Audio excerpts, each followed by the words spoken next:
Unknown gunmen kill YAHAYA BELLO'S top commissioner on KOGI highway. Unknown gunmen have killed Solomon Adebayo, Governor YAHAYA BELLO'S pensions commissioner, while traveling along the road in Kogi State. According to the Nigerian police, Adebayo was killed while traveling to Kaba area from Ilorin on Saturday evening. The state police spokesperson William Aya said the gunmen opened fire on the commissioner's vehicle along the road, killing him on the spot while severely wounding his driver. The police said an investigation would be carried out to track and arrest those behind the deadly assault. It was, however, unclear whether the attackers made away with any of the victims' belongings. The driver, whose name was not immediately disclosed, was taken to the ECWA hospital Egbe alongside others injured in the attack. The killing of Adebayo at Ķ′ŁŁ of Eriland in Kogi was being mourned across the state as the news trickled out overnight. Nigeria is currently experiencing an increase in attacks by unknown gunmen. The national leadership of the PDP has described Nigeria as a giant killing field under the administration of President Muhammadu Buhari. The main opposition made this known in a communique after a meeting at the Akwa Ibom Governor's Lodge in Abuja. Reading the communique to newsmen, the national chairman of the party, Uche Secondus, decried the current security situation in the country. According to the PDP, the security of the lives and property is becoming practically non-existent as Nigeria descends into anarchy. The PDP also condemned the handling of Boko Haram by the Muhammadu Buhari administration. Secondus said terrorism, banditry, kidnapping, cattle rustling, rape, arson, mindless murder of citizens, and even security agents are ravaging the land. Criminals have taken complete control of the most aspects of our lives unchecked, Secondus said. Wow, okay, so this is obviously very much sad. Let's actually even see the reactions before we go into anything. Somebody says, Buhari himself is a terrorist and a sadist, tribalistic, Fulani incompetent leader. Okay.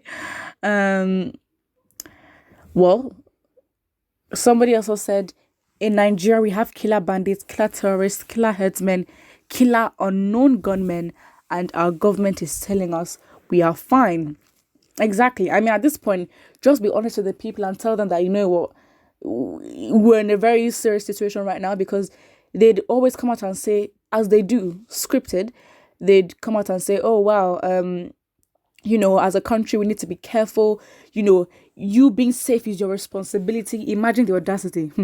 Or saying that, you know, we're going through a lot as a country, so just do not panic. How can you tell Nigerians not to panic? And it's not even that you just tell them not to panic, but then you don't tell them the actions that you are taking to basically reduce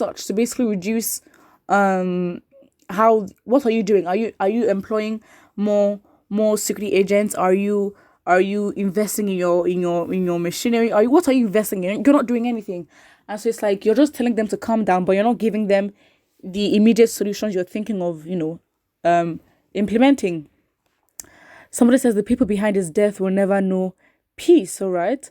But it seems like as if people love this man. I mean, up to now, the sad reality is that when some people die, they sort of gain more relevance after they're gone. Somebody says they will know no peace. The zoo madness is too much. This is a revolution. Absolutely. Separation is the answer. Somebody else said. Do you think so too? Someone says the core focus should be the destruction of politicians, army, air force, and police completely. It's not that. I think with the way that they're meant to function, on paper it is good. It's just the people that represent it. It's the people that, obviously there's some things that do need reforming, because I don't know what kind of technique they're using to train, but it's not working with modern day, banditry. It's different from, 20 years ago.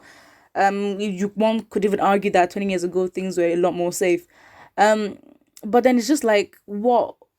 It's not, again, except when I start again from the beginning, employ another, system of government.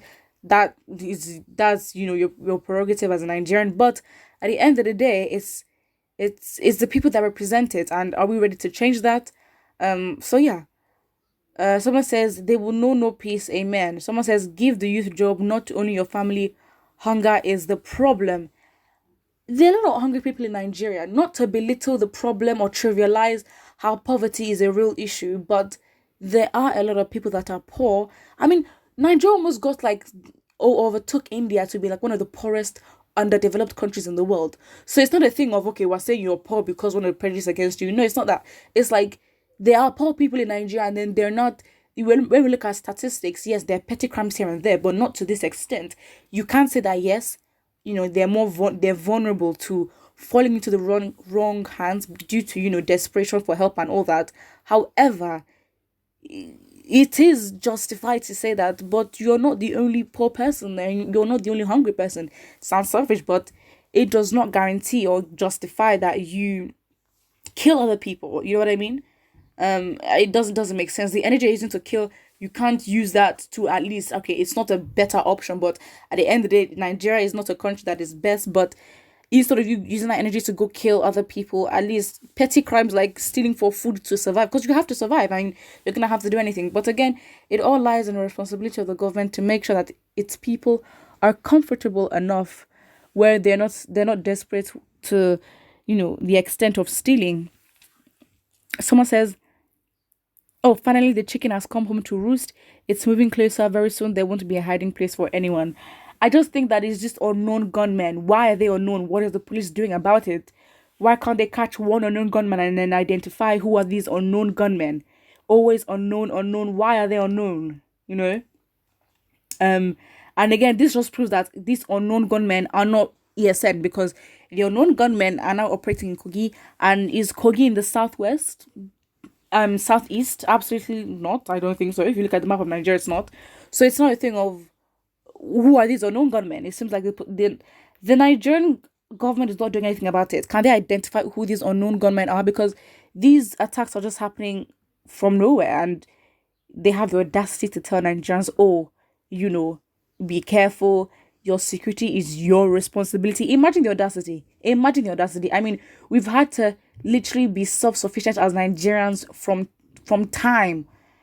And now we have to be self-sufficient when it comes to our own security. Are you absolutely joking? Then what is the point of having this government? What is the point of paying taxes?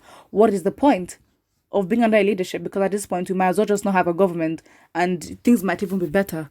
Put what you think about it in the comment section below. And do not forget to like and subscribe.